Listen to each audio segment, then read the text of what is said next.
Hi everybody, welcome back to my channel. So today I'm going to be doing a video that I'm excited about. I'm going to be doing another answering TMI girly questions that you're too afraid to ask your mum or sister or dad or whoever looks after you. I literally have not even looked at the questions, so maybe there's not even good enough questions for the video. Maybe I should have had a look first. I also have a podcast, if you guys don't know, shared with my best friend Love Evie, and it's called Growing Up and Sometimes Down, and we talk a lot about topics like this. So if you do want more content that kind of talks about like periods, shaving, relationships, all of that sort of thing, then you can check that out. But for now, I'm very excited for this video and I feel like we should just get started. So I'm gonna have a look at the questions. I'm a bit nervous because sometimes you guys are a bit crazy. First thing, should you trust a cheater again? 5-second chance. Huh? I think the person means a second chance? I actually don't know. I feel like it depends on the situation, the relationship, but for me personally, I feel like I'd bring it up in every single argument. Like, I just could not let that go. I don't know how people let that thing go. So I feel like I would literally just bring it up in every single argument, and the thought of your boyfriend being like with someone else makes me literally feel sick. But I think it is very like personal, because there's some situations I've heard of like finding out someone's cheated like 2 years ago and now you're really happy in your relationship and it's like a lot more complicated. But yeah, I don't think I could forgive someone for cheating, honestly, because it would just be in my mind the whole time. Like, I just can't let stuff like that go, and it also must make you feel like really shit. I can't even imagine it. It's horrible. Somebody said how to avoid ingrown hair. So I'm guessing this is like on your bikini area. I think you can get ingrown hairs like anywhere on your arms as well. One of the most important things to do is exfoliate. I found this really helps. So basically, the reason you get ingrown hairs, and if you don't know what they are, is like the hair like grows like back under the skin rather than up, and it's because like there's like a layer of dead skin cells. I know it sounds gross, it kind of is. So if you exfoliate, then this isn't a scientific term, can I just say? But if you exfoliate, then instead of going in, it's like out again. So you're supposed to exfoliate and also like use a loofah and stuff like that. I think that's like the biggest tip online of how to avoid them or get rid of them. And also for like razor burn and like bumps and stuff like that, is after you've shaved, just like don't wear super tight pants for the first day. To be honest, I avoid wearing pants like unless I'm going out. I just wear flowy shorts because it lets your vagina breathe. You need to let that baby breathe. Don't wear pants every day. Don't wear pants to bed. I used to be the girl that would wear pants every day to bed. Don't know how I lived. The thought of wearing pants is literally suffocating to me. Somebody said, how do you shave down there and get rid of razor bumps? So I kind of answered that question, and I think I've answered this before, so I'll do it really quickly. You need baby oil. I've never tried baby oil, but I heard it's good. Shaving foam, or just lather up like a shower gel, but really you're not supposed to use shower gel. I think you're supposed to use just like a non-scented like bar of soap. I'm not actually sure. Like I said, this is just my experience. I've tried and I've really liked the Femme Fresh like shower gel and stuff. And then shave down, because if you shave up, I don't know what it is, but it's apparently really bad.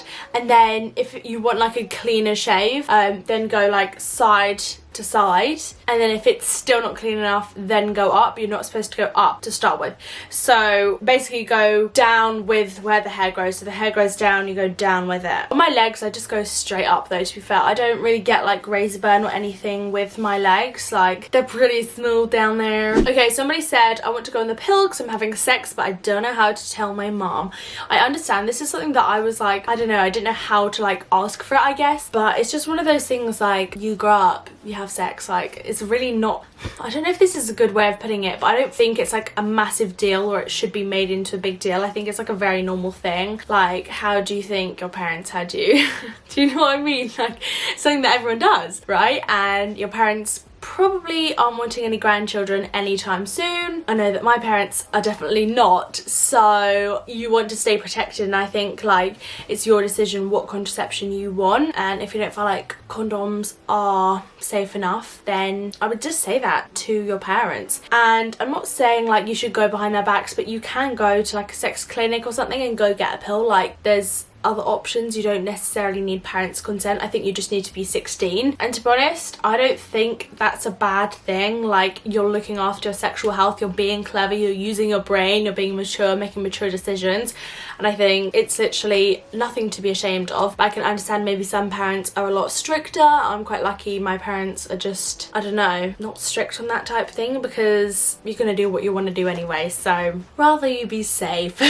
Okay, somebody said my boyfriend has a girl best mate, which is fine, but she hates every girl that he's seen. Are you sure that like she's not in love with him?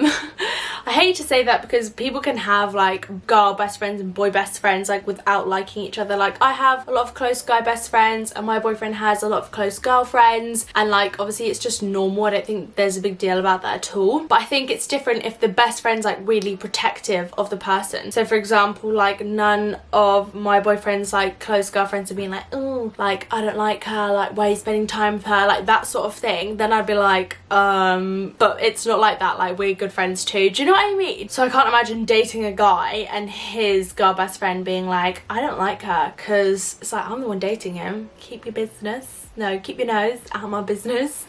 I would maybe talk to the boyfriend if she's being rude and like disrespectful to you and like stepping over the line. I would say something to a boyfriend, but if she just says she doesn't like you, like there's nothing you can really do about that. Not everyone likes people. Not everyone is gonna like you, I mean, but I think there's a line of like being friends and then someone being like a bit too interested. Do you know what I mean? Okay, somebody said, are you supposed to fully shave down there, because I'm so confused and I need help?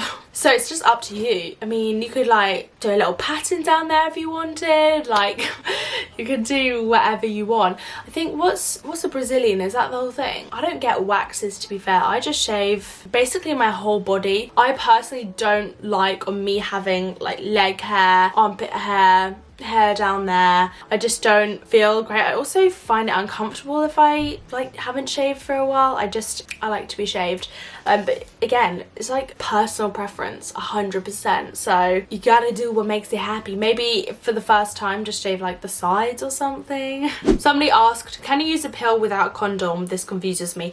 I feel like we're not taught enough in sex ed, literally. Like, I think people only learn from like experiences and talking to their friends and things like this. Is actually crazy. Technically you can, because the pill just covers basically it stops you having children, but the condom also stops you from getting STDs, and that is really important. It's one of those things, again, like it's personal. Like, it depends if you have a few sexual partners or if you're just with one person like long term. So it's like a personal preference, but yeah, condoms cover STDs. So if you're ever sleeping with someone for the first time and you don't know their sexual history, or like you don't know if, I don't know, not that everyone has an STD, but you can just never be sure if you're sleeping with a stranger, I feel like. So always use a condom in that case. I think if you've been in a relationship for a while and you obviously know that you're both with each other and you both know that you don't have like any STDs, then that's kind of when people use a pill. I hope that makes sense. So the pill doesn't cover you for STDs, only condoms do. Okay, somebody asked, have you ever tried a period cup? I actually haven't, so this is gonna be a boring answer, but I really want to try it. I just feel like, would it be really messy? Maybe I could try it at home, because I know you're supposed to take it out and then you have to like wash it in the sink, and what I feel like in a public bathroom, I don't really understand how that works. Like, do you have to pour out the blood in like a public sink? I feel like that isn't the most enjoyable situation. So I'd love to know if any of you guys have any experiences with a like menstrual cup or moon cup. Somebody said, this might be the weirdest question ever. No weird questions,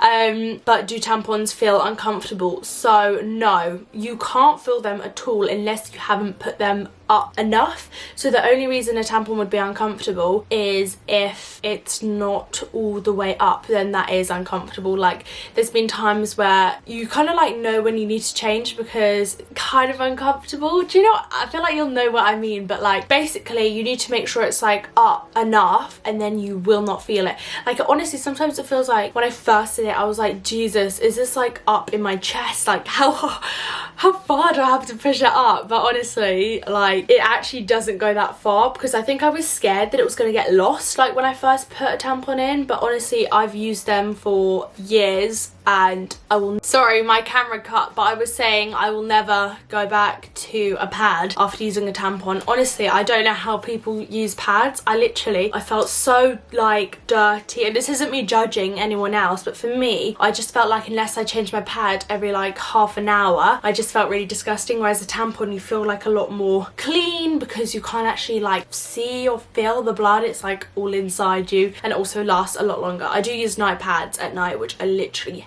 hate. Anyway, that is it for this video. Those are the questions I had time for. I hope it was helpful. I feel like these videos are really important, because there's a lot of stuff that I realized that we are too afraid to, like, ask parents or siblings, and you may feel a bit embarrassed about, you know, asking. So hopefully this helped some of you guys. Take everything I say with a pinch of salt. I'm not a doctor, I'm not a professional, like, puberty expert or something, so take it with a pinch of salt. But that is all for me. I really hope you guys did enjoy, and I will see you really, really soon in a new video. Bye, guys. Bye, everyone. Love you. Bye, condom.